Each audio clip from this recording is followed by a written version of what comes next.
Ce matin, la presse vient rappeler à Ludovic la cruelle réalité.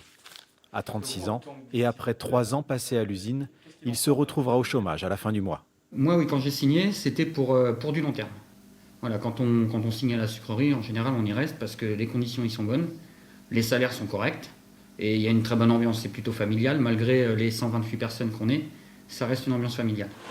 Ludovic, comme les autres employés de l'usine, a travaillé tous les jours pendant le confinement pour produire une matière première à la base du gel hydroalcoolique.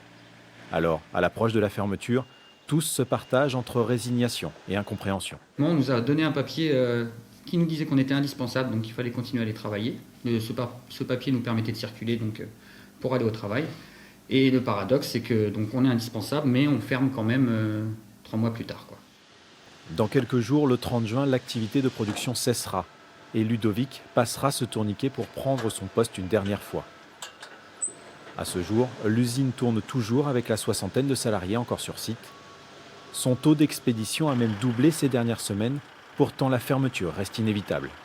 Pendant la période de confinement, on s'est aperçu qu'il y avait une augmentation et une forte recherche de produits de première nécessité, dont le sucre, qu'on avait toujours en stock dans les magasins, et aussi de l'alcool sur fin qui rentre dans la production, dans la fabrication de gel hydroalcoolique. On est passé de à peu près 8 camions par jour à une quinzaine de camions.